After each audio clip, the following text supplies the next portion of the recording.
Ariel Conde, aquí presente, para que nos cuente un poco por qué se le ocurrió hacer esta película, a partir de qué hacer esta película, y lo que tenga ganas de compartir.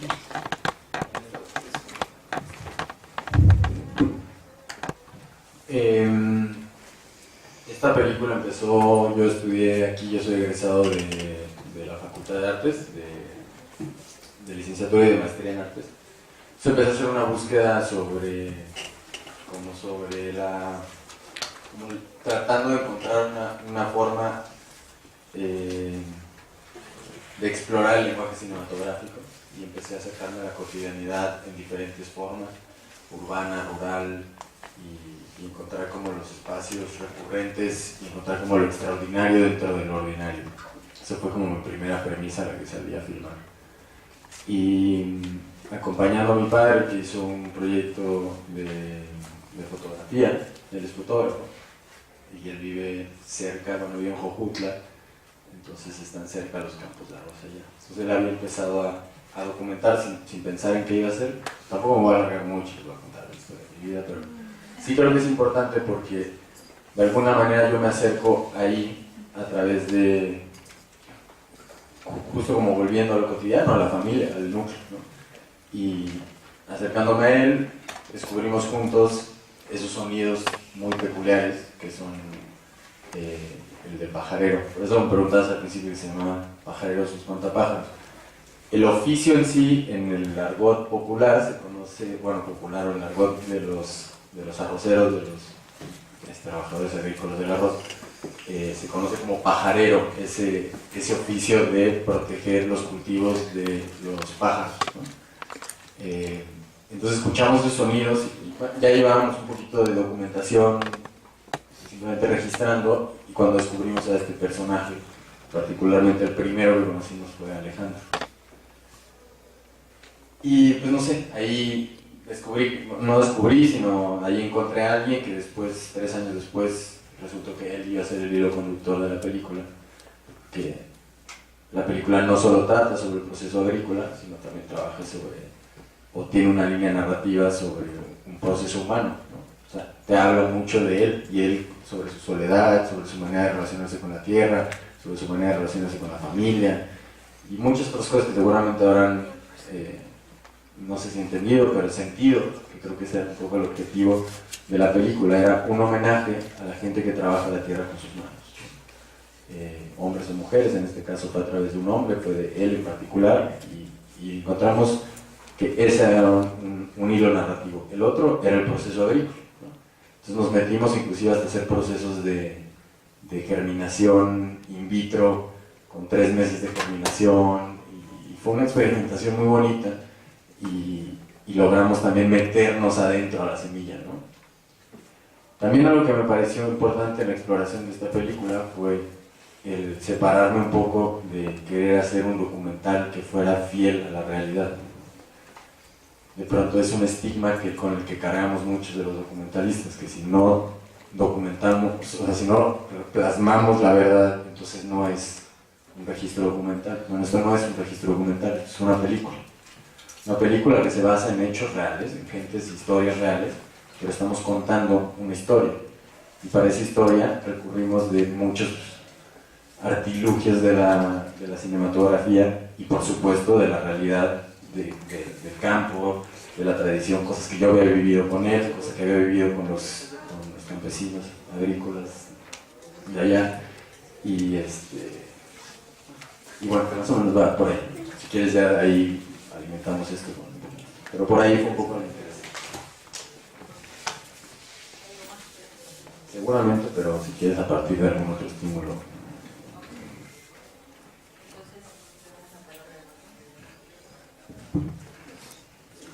Le doy la palabra ahora al maestro Eduardo Bautista, que es el director de la Facultad de Agropecuarias. Ya lo conocieron la vez pasada, y el interés de poder tenerlo aquí con nosotros es que nos pudiera contar un poco cómo está el asunto del arroz en Morelos, que tenemos, según dicen, no sé si es cierto, Eduardo, de las mejores producciones de arroz del país. pero hay algunos problemillas con el tema del arroz. Y entonces me gustó mucho ver la imagen esta que dices en la película de la parte humana, ¿no?, de la producción, ¿no? Cómo él va contando de su vida. Entonces ahora vamos a ver la otra cara del asunto y luego les cedo la palabra a ustedes. Buenas tardes, gracias por la invitación. Yo quisiera, antes de dar la parte situacional de la voz, sí comentar que agradezco mucho el día de hoy, mucho más que otros días, por una simple y sencilla razón. Yo fui pajarero. ¿Sí? Y en nuestro pueblo pues utilizábamos desde el cohete, el chicote, también lo teníamos que tejer, lo tejíamos a veces con hoja de palma, lo tejíamos con lazo, estrictamente el de ixote. Pero obviamente va evolucionando y también me llamó la atención que aparecen también los discos, ¿no?, para proteger los almácigos y las medias de los almácigos, porque se llaman medias. Y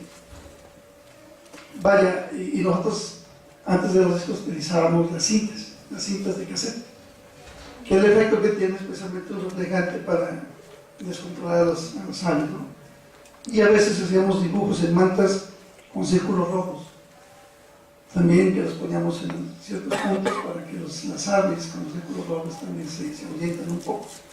Pero me llamó la atención, me reflejé desde que vi los guaraches puestos, ¿sí?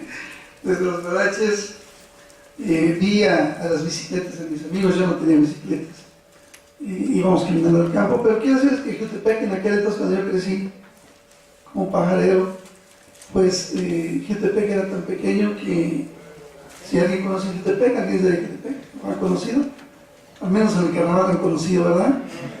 Bueno, pues ahí a 2 cuadras del Zócalo estaban ya los primeros arrozales, ¿sí? Así estaba. Entonces, y las veredas, o sea, la única carretera pavimentada en aquel entonces era la principal, no había otra, todo era caminos de polvo, y me reflejé, totalmente me reflejé en el camino, las veredas, en esas conchitas que encontró el Señor y su plática, no tanto en la cuestión ya más adulta, pero sí en la parte de mi infancia hasta los 12, 13 años que estuvimos ahí, ¿no? También vi el maíz y la caña y lo que ahora pues veo con tristeza, pues que se ha acabado todo eso. En mi pueblo ya no se siembra ni arroz ni caña, ¿sí? Y sí, pasando, y gracias, me transportaste a una época muy, muy bella.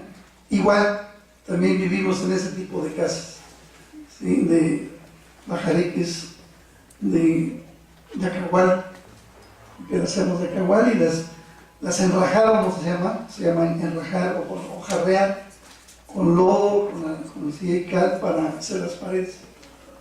Así vivimos, bajo techos de lámina de cartón y bajo techos de pan. Esa fue mi infancia y gracias por recordarnos. En la parte técnica actual, Morelos fue uno de los principales productores de arroz hasta 1982.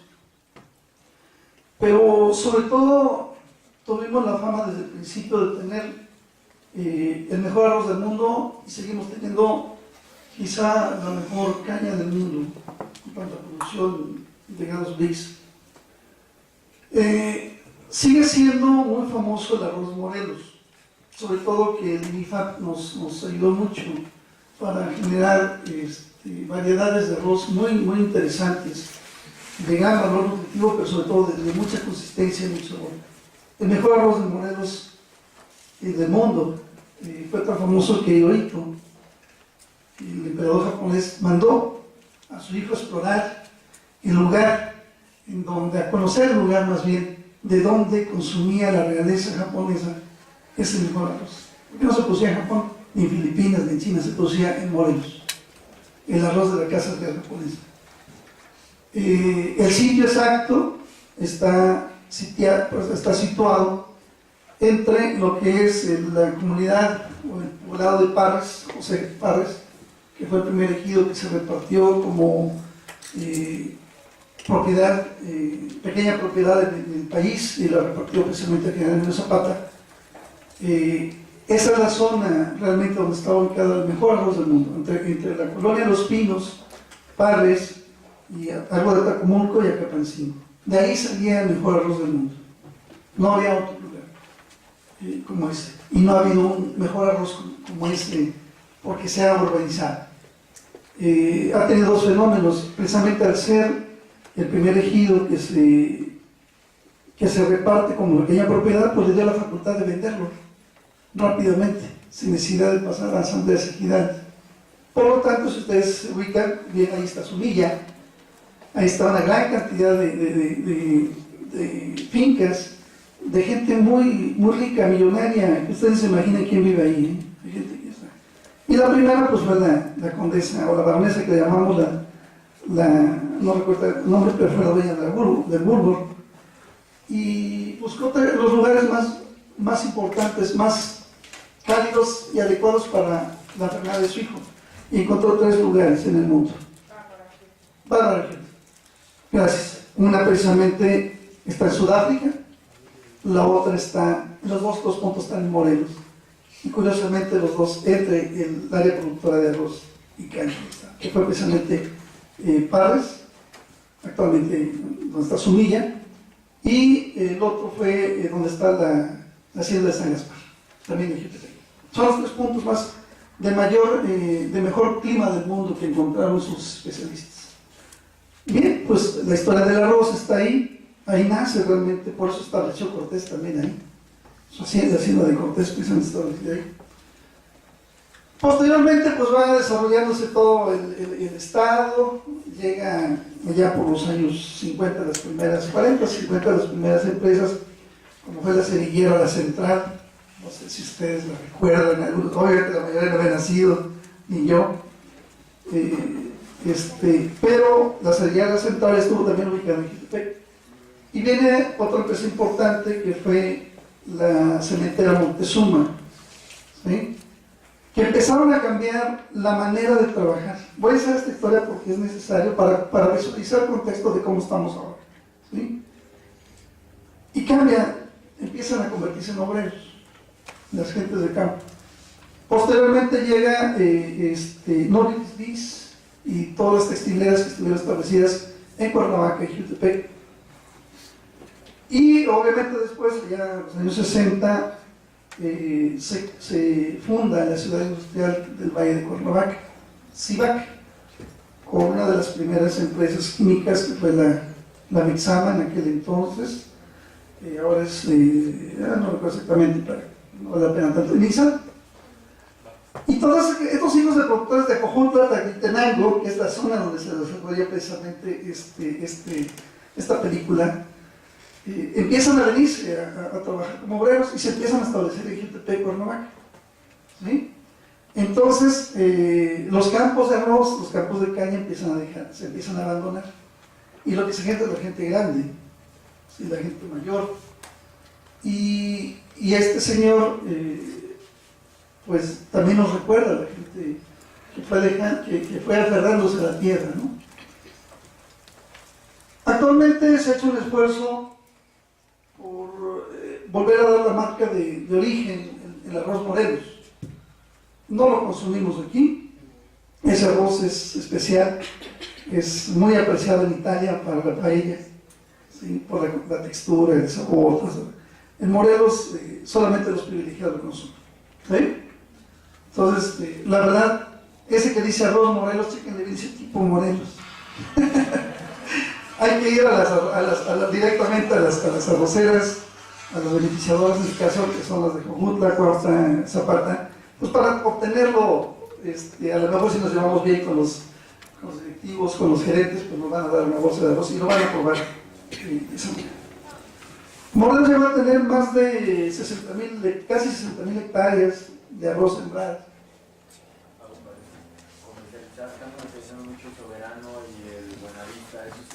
Son tipo Morelos. Esos son de denominación. Sí, pero sí, estuvimos en el registro de marca, pero la de primera calidad no se consume más. La primera calidad no se consume. ¿Es tiempo? No, estamos en este rollo. Sí, evidentemente, esa sí es cierto, es de origen, producción de marca Puente Isla, Cojutla, pero sí hay que tener eso muy claro, ¿no? Es exportación, les pagan mejor, y lo demás sí se comercializa en varios lugares, de aquí y sobre todo no voy a decir nombres, en las empresas comercializadoras importantes, los super, ustedes van al super o a la otra, entonces se comercializan ahí y en algunas tiendas. Y entonces aquí la cuestión importante es que sembramos una buena cantidad de hectáreas. ¿Sí? Tristemente ha habido años que siembran solamente 4.000 hectáreas de arroz. ¿Sí? Tristemente. ¿Por qué? Porque no, vamos, el precio de garantía es muy bajo, es muy costoso, es uno de los cultivos más laboriosos que puedan ustedes imaginar, desde la preparación de las melgas, desde la preparación del terreno, el barbecho que le llamamos nosotros, o el arado, o realmente la preparación, hasta ya la cosecha. Sigue siendo todavía en muchos lugares artesanal. ¿Sí? No hay sembradoras adecuadas. Se ha intentado meter arroz tipo, o sea, siembras tipo Sonora en unas zonas, en hileras, es decir, ya no con tanta agua, pero no tiene la misma calidad, ni el mismo rendimiento. O sea, el arroz requiere ese tipo de suelos, arcillosos, de origen, de ese tipo de suelo de origen volcánico, y precisamente los mejores suelos están en Morelos. Los mejores suelos están en Morelos para el arroz y para la caña. ¿Sí? Pero entonces, pues imagínense de pasar de casi 60.000 hectáreas a 4.000, pues es muy poco. Por eso es que hay que darle ese valor, el valor de marca de origen, porque así es como han podido subsistir los productores, los que se aferran realmente a seguir produciendo arroz. ¿Sí? Así como la caña también se reconoce como su alta calidad, en el caso del arroz se reconoce como la alta calidad que se tiene en Morelos, y por eso es que tiene un valor mayor, el valor de exportación es mayor, ¿me entienden? O sea, la situación actual, primero, cada vez menor cantidad de agua, mayor necesidad de dirigir el agua a nuestras casas, nuestros hogares, ¿sí? A las empresas y a la hidroeléctrica. O sea, imagínense cuando esté funcionando la hidroeléctrica, cuando toda esa zona, también productora que también va a afectar, aquí tenemos, por cierto, que no haya el agua suficiente. Va a regresar un 25, un 30% del agua que entra a la hidroeléctrica. Es mentira lo que dice, que va a regresar el agua. No va a regresar. Entonces va a afectar todo ese valle, toda esa zona productora de caña, de arroz, la zona más importante de producción del estado se va a ser afectada por la hidroeléctrica. ¿El panorama cuál es? ¿Cómo estamos? Así estamos. ¿Sí? Producimos cada vez menos, con graves problemas, con menos agua, con mayor contaminación de suelos, con mayor desorganización en el campo, con menor cantidad de dinero disponible para el productor en este año, 30% del presupuesto que se asignó el año pasado no va a tener el campesino, no va a estar presente en el campo, no hay dinero, ¿sí? Suficiente. Sumen ustedes al cambio climático, ¿sí? Sumen ustedes a que ese cambio climático pues, nos trae más plagas, mayor problemas de enfermedades en las plantas, ¿sí? Este año yo creo que no vamos a producir ni el 25% de la cosecha que se tenía previsto en sorgo, pero el arroz también va a ser afectado fuertemente. ¿Por qué? Porque también requiere, aunque es agua de riego, también requiere de ciertos momentos de lluvia para mantener temperaturas, etcétera, etcétera. El llenado del grano no ha sido eficiente. se calcula que va a haber unas pérdidas de por más de 30-35% de la cosecha de arroz. Y si estamos importando un promedio del 40% del arroz que consumimos en el país, imagínense lo que va a pasar este año en México. Calculamos que va a llegar como al 55-60% de la importación de granos para el año que viene. Esto, como lo dijo bien Ricardo, no lo vean como una película, narra muy bien una historia de vida. Ya más faltaba, qué bueno, ojalá todavía el Señor, pero qué bueno que se narra hasta un momento de su vida, todavía ojalá pueda seguir viendo más en este mundo. Pero dentro de todo esto ven la misma sabiduría del Señor. O sea, Él refleja sabiduría en frases muy cortas. Esa sabiduría la tienen nuestros pueblos.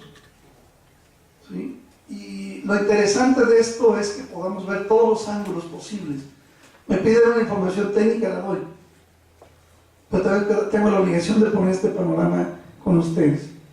Ahora, es momento también de pensar. Es momento de actuar.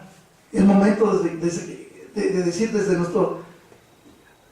la parte que usamos de nuestro cerebro, porque no lo usamos toda, empezar a tener ideas y generar ideas entre todos para ver cómo podemos resolver la problemática. No estamos quejando, sí, tenemos que buscar y protestar, pero también tenemos que buscar alternativas. Y esas alternativas están ahí mismo, ¿eh? Nuestra gente nos lo dice. ¿Cómo nos adaptamos a este cambio climático? Pero entre todos, porque todos, unos consumimos, otros producen. La verdad es que el panorama para el arroz en Morelos, yo calculo que van a llegar a tener máximo en los próximos 10, 20 años, 5,000 hectáreas de producción. No creo que vayamos a crecer. Como dijo el gobernador, vamos por 14,000 hectáreas de arroz. ¿De dónde las van a sacar? ¿Sí? O vamos por 30,000 hectáreas de caña. ¿De dónde las van a sacar? Sí, ese tipo de cosas tenemos que tener muy claras. Una cuestión es la situación oficial y otra es la que nosotros percibimos y vemos diariamente. El día a día. ¿Sí? Eso sabe, ya por último quisiera cerrar un poquito el comentario, más a la parte de la película. No sé si después hagan otras preguntas, pero esas aves que escuchamos y que vimos, yo pude identificar casi a todas. Las garzas grises, los tíjolos que llamamos nosotros, o zanates, también había zanates o racas, había tordos, que los tordos son precisamente, le llaman también pinzones, y que nosotros técnicamente son las aves que más me identifican con el arroz a mí, y a mi madre, porque también ella estuvo en campo, y que son los que llamamos charreteros, que no alcanzamos a ver ninguno que volara haciendo el acto del aire, ¿no? Que es precioso, por cierto. Y le llamamos charreteros porque tienen dos borlas rojas en las alas, los machos. Y las charreteras precisamente son estas charreteras, ¿no? Y son preciosos. Y escucharlos cuando yo voy a campo, cuando tengo la oportunidad de ir a campo, me remonta a esa infancia que vivimos. Entonces, jóvenes, ustedes no sé quién venga realmente de campo, sea hijo de campesinos, pero ojalá pudiéramos tener mayor disfrute de esto. Cuando vayan al campo, no vayan con la nostalgia, vayan con la idea de saborear el momento que estén viviendo. Porque cada vez vamos a tener las oportunidades de disfrutar. Así que muchas gracias, Ricardo, te felicito, gracias, y espero que este panorama pues tampoco les parezca la vida, sino que realmente los incentive a mejorar las cosas entre todos. Muchas gracias.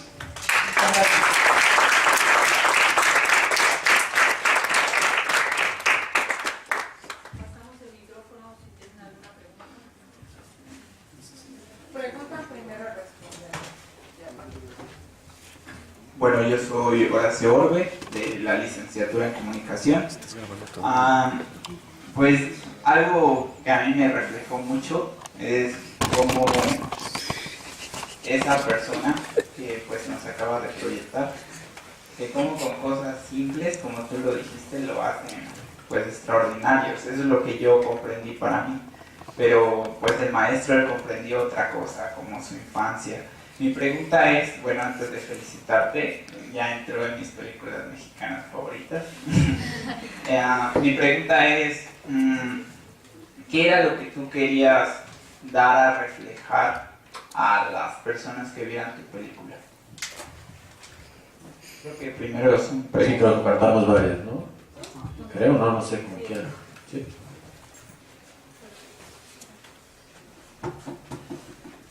Y gracias. ¿Puedo encontrar tu trabajo en internet o en alguna tienda? Esa es mi pregunta. Sí, ahorita les platico.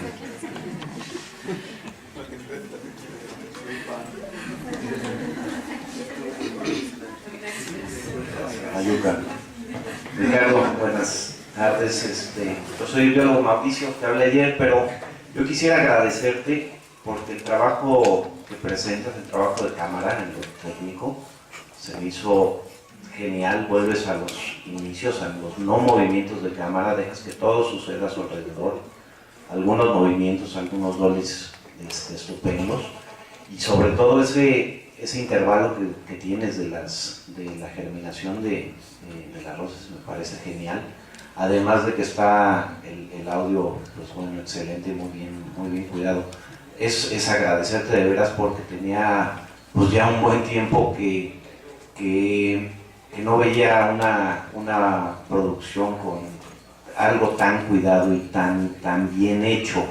Y sobre todo, digo, quiero decirlo no despectivamente, de algunos compañeros tuyos de artes que he visto digo, aquí sí veo completamente esto totalmente cuidado y es una producción muy buena. Además de que yo no sé cómo lo hiciste, pero este señor le dijiste exactamente lo que tenía que hacer como si fuera un actor. Entonces también eso se agradece y pues bueno, felicidades, ¿no? Nada más. Gracias. Te respondemos a las tres porque si no se me va a ir la hebra. Primero, muchas gracias. Pues creo que como lo dije en un principio, o bueno, no en un principio, sino cuando hablé aquí hace ratito,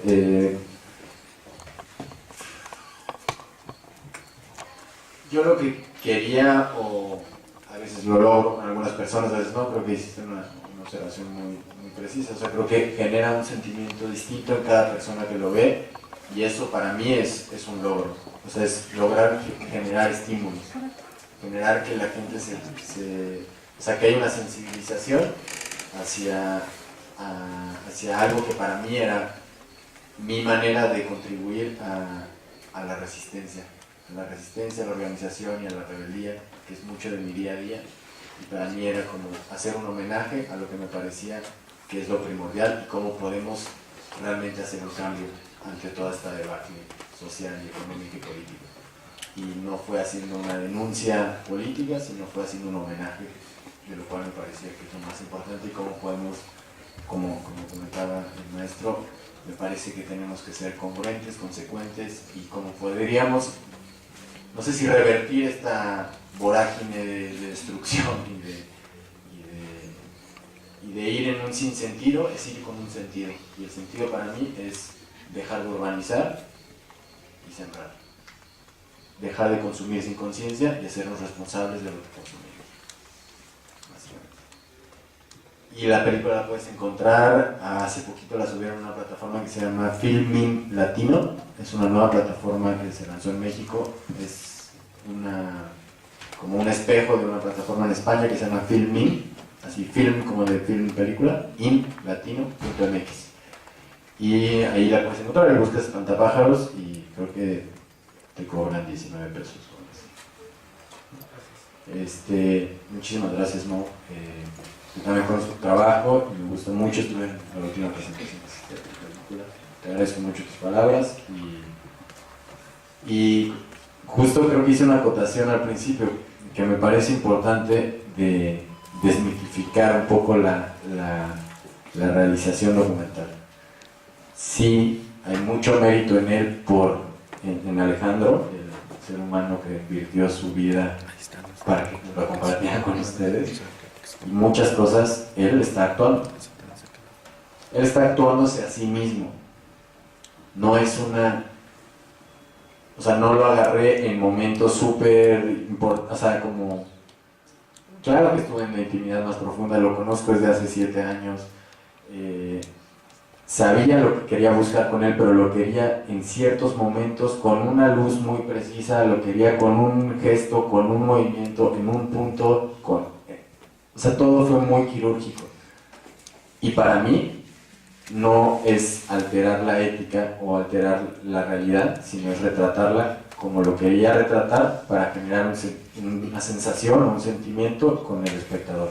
Para mí ese es el sentido de hacer una película. Pues quería hacer pues si parecía actor, pues sí, creo que actuó mucho. De hecho, a tal grado que está esperando a que hagamos la próxima película con él, en la cual él tiene un guión, en el cual él sale colgado en todos los montes y habla sobre todas estas historias del campo, ¿no? Y de los revolucionarios y mezclados con los gigantes de 3 metros. Y un imaginario muy bonito y pues no es... Tengo que tener el momento para hacerlo, básicamente. ¿Alguien más quiere comentar? Sí. Buenas tardes. Antes que nada, muchas gracias, Ricardo, por compartir tu trabajo con nosotros y también al director de Agropecuarias por compartir esa experiencia de vida. Este semestre, alumnos de tercer semestre, vamos a hacer trabajo de campo en la zona oriente del estado. Vamos exactamente a Tenextepano, pero atravesamos lo que es Cuautla y Ayala, donde se encuentran cultivos de arroz y caña. Entonces tenemos, como parte de un proyecto en el que estamos trabajando, de alguna manera devolver de manera audiovisual todo lo que podemos aprender en esa comunidad. En tu perspectiva, Ricardo, ¿qué es lo que podríamos hacer como estudiantes de comunicación para dar esa sensación de lo aprendido en campo? Y pues al director de Agropecuarias, ¿cómo podemos realmente, como gestores culturales, promover esa cultura de amor a la tierra para proyectarlo no solamente a la comunidad a la que vamos, sino a las generaciones que vienen?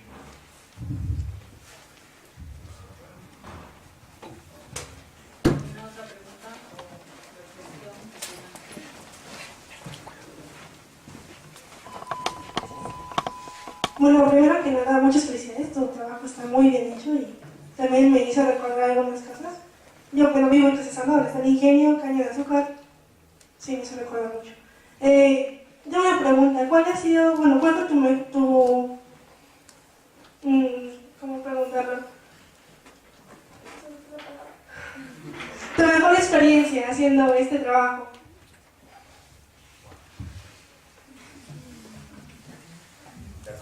¿Sí? Echamos ahí.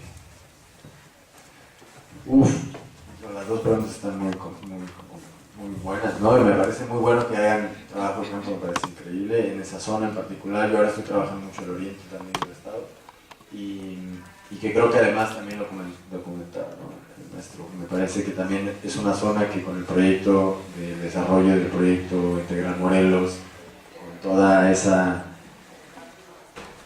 construcción de la realidad y de los números y de las verdades, deja ver muy claro cuál es el interés de un modelo de Estado y de un modelo de crecimiento social, ¿no? A través de la economía. Y claro, no hay prioridad por el campo. ¿Cómo pueden hablar de que hay una prioridad por que crezcan la producción o que crezcan o mejoren las condiciones en el campo cuando estás priorizando la generación de una industria y un desarrollo industrial en la zona desmedido, ¿no? Por eso están generando esa cantidad de energía. Bueno, hay todo un tema detrás. Me parece que no sé si podría decirte así de haz esto y vas a lograr algo increíble. Lo que sí creo es que las herramientas audiovisuales están a la mano de todos, ¿no? O sea, creo que afortunadamente las tenemos cada vez más a la mano, con una economía bastante accesible, y todo el mundo podemos generar imágenes, podemos generar sonidos y podemos generar material, digamos, audiovisual. Me parece que lo más importante es que tengan claro qué quieren decir. Y eso es para mí lo primordial de alguien que hace cine o que hace cualquier herramienta audiovisual con sentido, es tener claro qué quiere decir. Y creo que también irlo pensando en una, o sea, puede haber varias formas, ¿no? La manera de bitácora, la manera de registro, pero a veces el registro se queda en registro y se queda como en un registro de una vivencia.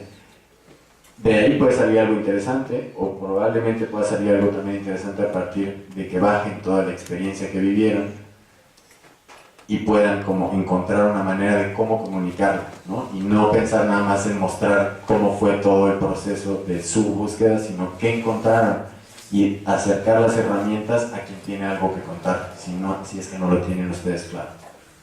Pudiera ser una recomendación. Me parece importante que usted complemente eso. Claro, desde la perspectiva de nosotros, como agrónomos, como responsables de formar compañeros o profesionistas que quieran, que busquen solucionar la problemática de producción en el campo, definitivamente es importante que se dé a conocer la problemática que existe. O sea, es definitivo. E incluso, ya les digo, desmitificar la realidad.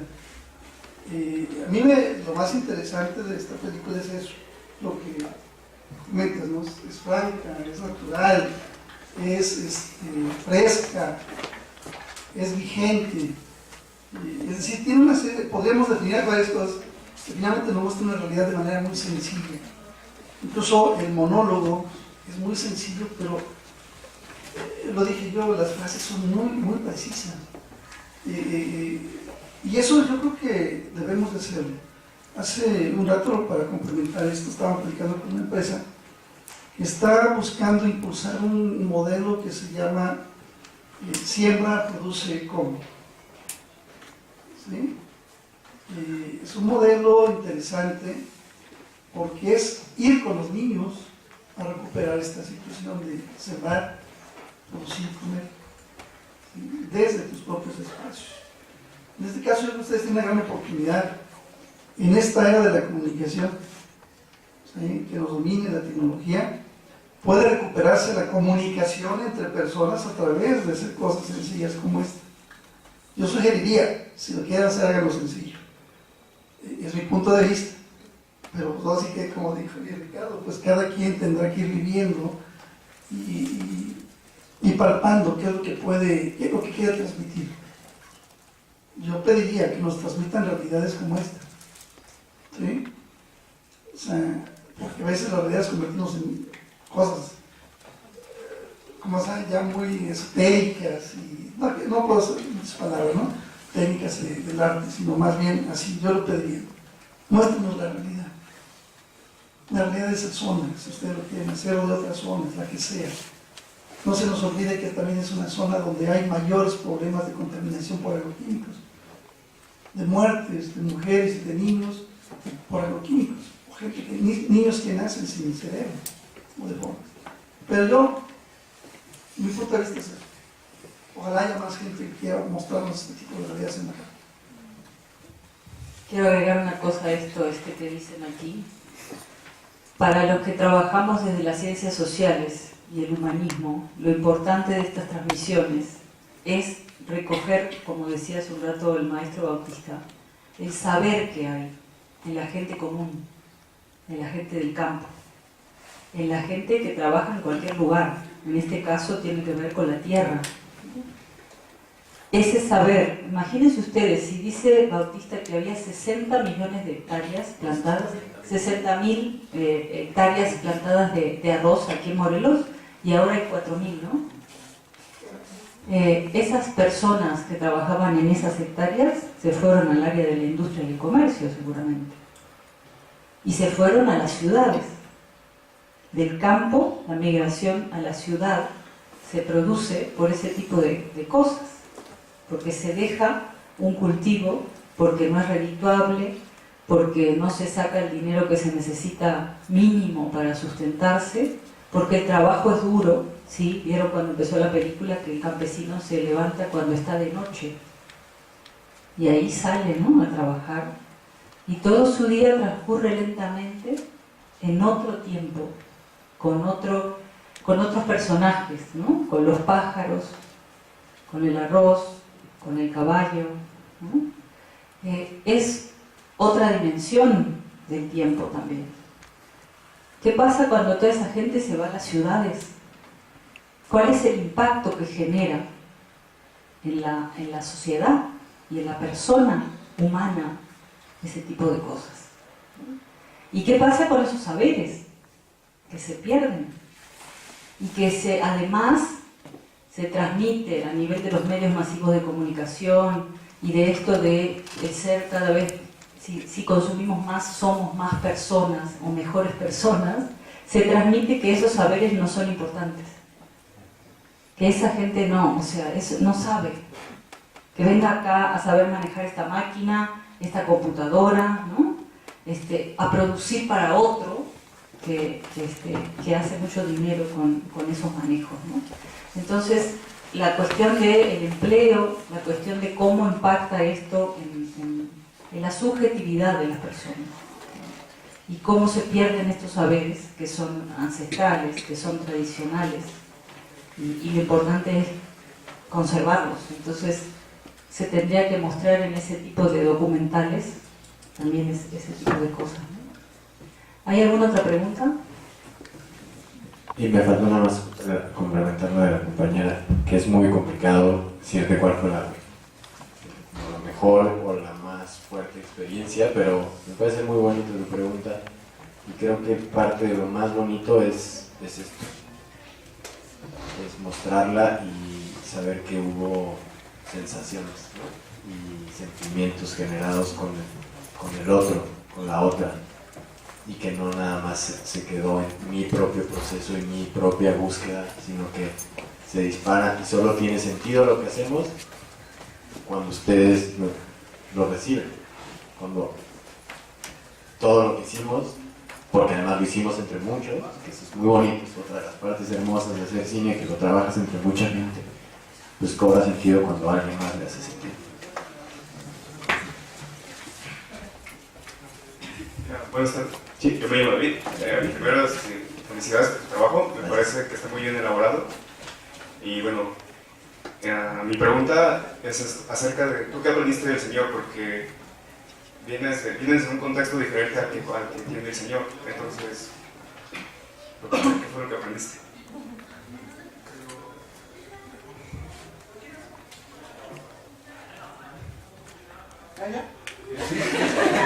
Yo estaba esperando que contestara. Acumulamos un par. Bueno, yo soy Joel Cruz. También felicitarte, echarte flores. Wow, qué padre. También argumentando también por lo que dice aquí mi compañero David. Tú vienes de un contexto diferente, ¿no? Supongo que hubo un proceso de adaptación, porque veo que, vaya, en el principio de la película ya se está filmando a altas horas de la noche, tempranas, ¿no? Entonces, vaya, en lo personal, y no sé si en la mayoría, pero no somos gente que se levanta a las 4 de la mañana para ir a trabajar. Entonces, eso es un poquito, si te costó trabajo el adaptarte a su modo de vida para poder filmarlo. Y la segunda es cuánto tiempo tardó todo el proceso. O sea, ¿en cuánto tiempo tuviste ya? Dice, con esto tengo para hacer ya toda la película.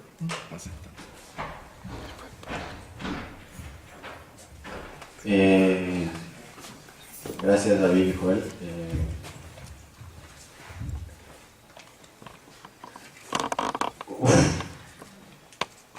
Yo creo que no solo a Alejandro, sino a todo el proceso y mucho de lo que comentaba aquí el maestro. Yo nací, creo que por alguna circunstancia muy casual, en la Ciudad de México, y me vine aquí a los 5 años a Morelos, pero yo no me siento arraigado a la Ciudad de México, ni a donde nací, ni demás. He estado en una constante búsqueda, quizás no desde los 5 años, pero desde los 15 o algo así, tratando como de encontrar una identidad, un arraigo a la manera de vivir, a la manera de relacionarme con la tierra, a la manera de relacionarme con el territorio y qué significaba luchar por el territorio. Y yo conocer porque yo vivo en Tepoztlán, no vivo en una residencia acá gigante de artistas exiliados, sino vivo en una casita muy modesta, y me gusta mucho porque podemos vivir en el campo y podemos estar relacionados con gente que, pues, de a pie. Y creo que todos los últimos 10 años de mi vida ha sido tratar de acercarme a gente que de verdad, gente y eso no significa que por ser del campo son de verdad y que la gente que vive en la ciudad sean de mentiras y sean horribles personas. Y yo mismo soy de la ciudad, ¿no? Pero es como tratar de encontrar en esa o muchas gentes, en muchas peculiaridades, individualidades y colectividades, algo que admiro, que es la relación con la tierra. Y a él le aprendí eso, a él le aprendí otros tiempos, otros ritmos de vida, una manera muy alegre. Traté de que tuviera ese sentimiento toda la película, ¿no? Hay soledad y hay nostalgia y todo, pero también hay una picareza, ¿no? Es una picardía muy particular en su manera de relacionarse hasta con el dolor. Entonces le aprendí mucho eso también, y le sigo aprendiendo a él, y le sigo aprendiendo a mucha gente con la que trato de relacionarme todo el tiempo en el día a día. Y Joel, me preguntaste que sí, que sí. Pues mira, en el cine los tiempos son de levantarse a las 3, 2 de la mañana, o no dormir, o sea, yo en lo particular tengo ya un trastorno del sueño muy fuerte. Entonces, para eso, para las jornadas de trabajo no fue fuerte.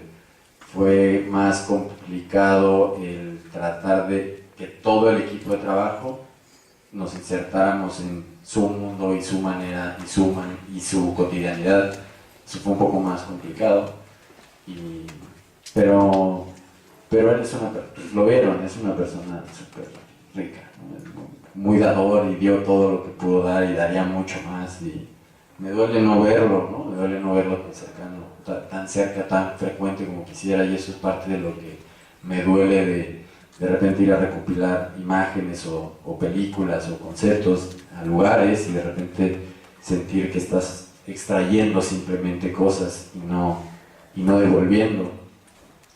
Eso es un constante aprendizaje que trato de subsanar a la manera en la que puedo, porque pues tampoco puedo ir a vivir a la Sierra Wixárika donde he trabajado, ni tampoco me puedo ir a vivir a los campos, y tampoco se trata de eso, sino es tratar como de aprender, justo como decía. Entonces, aprender esos procesos, transformarlos a partir de mi individualidad o de la colectividad del grupo de trabajo con el que trabajamos, para que eso funcione y genere sentimientos, sensaciones, despertares o entretenimiento puro. Si alguien le entretuvo y no le generó más, pues, o si no, hasta que no le dejara nada, hasta que le encabronara.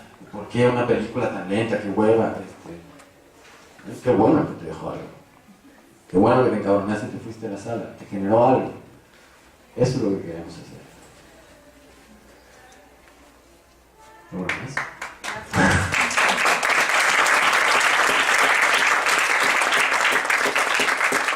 Bueno, muy bien, muchas gracias por haber estado con nosotras y con nosotros aquí. Le vamos a dar un reconocimiento a los presentes. Entonces, la Universidad Autónoma del Estado de Morelos, la Facultad de Humanidades, la Licenciatura de Comunicación y Gestión Interculturales, otorgan la presente constancia al director Ricardo del Conde por presentar y comentar la película de su realización, Espantapájaros. En el marco del ciclo de cine y conferencias La Tierra y su producción, Patrimonio Cultural de la Humanidad. Muchas gracias.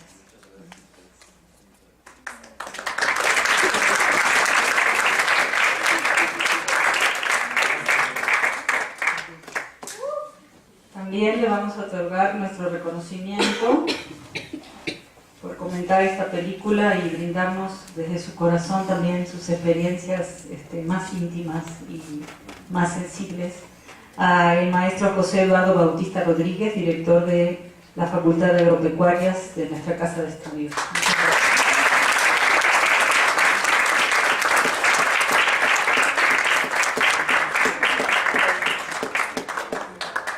También le vamos a otorgar un reconocimiento a nuestra maestra de la licenciatura en Comunicación y Gestión Interculturales, la licenciada Alejandra Rangel Valera, por la organización de este ciclo junto a quien les habla.